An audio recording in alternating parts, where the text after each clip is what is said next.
ye shall hear of wars and rumors of wars. And we turn now to the latest war of words between the United States and North Korea.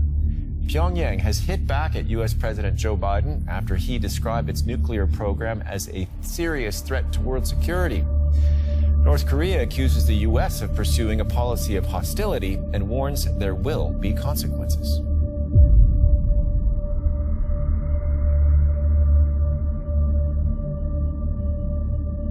In a statement released online, they said, "The US has now insulted the dignity of our supreme leadership. This is an evident sign that it is girding itself up for an all-out showdown with the DPRK. For nation shall rise against nation, and kingdom against kingdom." Out of Afghanistan, where allied forces in the U.S. quickly carried out airstrikes after the Taliban attacked a U.S. base over the weekend.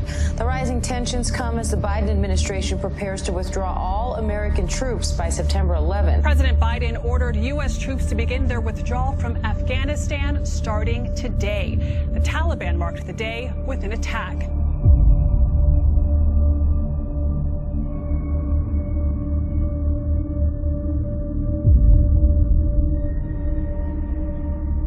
Breaking tonight, Russian President Vladimir Putin telling the West to back off.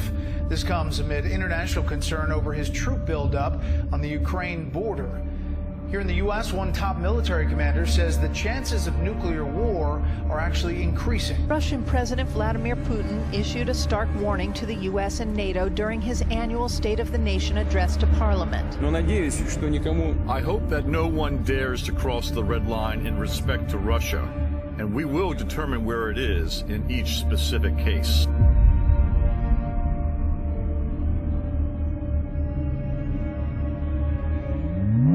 Standing afar off for the fear of her torment, saying, "Alas, alas, that great city Babylon, that mighty city, for in 1 hour is thy judgment come."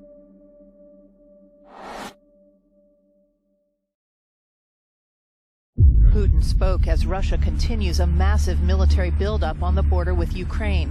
New satellite images show dozens of fighter jets lined up on tarmacs in southern Russia and Crimea. Top U.S. military commanders warned that new threats facing the U.S. have them seriously worried for the first time that U.S. adversaries may consider using a nuclear weapon as the, quote, least bad option.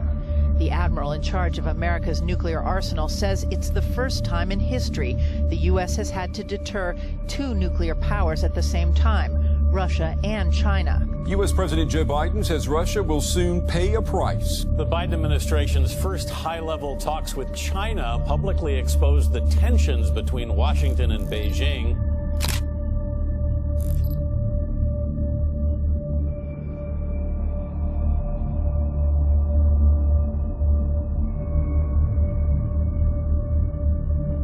Cannot deter with the leftovers of the Cold War forever into the future. That is a 70-era weapon system that I'm going to have to employ against 2030 level threats. Some Democrats want to scrap one leg of the nuclear triad, the 400 ground-based missiles currently in silos across 3 states. The head of Strategic Command says he needs to replace, not update, those 50-year-old Minuteman III missiles.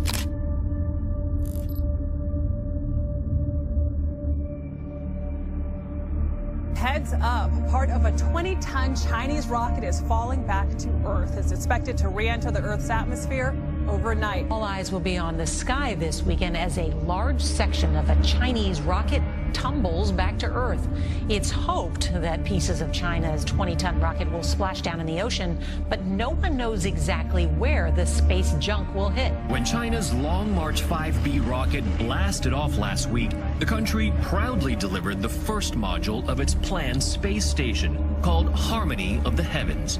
But back on Earth, more headache than harmony, China has lost control of that 20-ton rocket.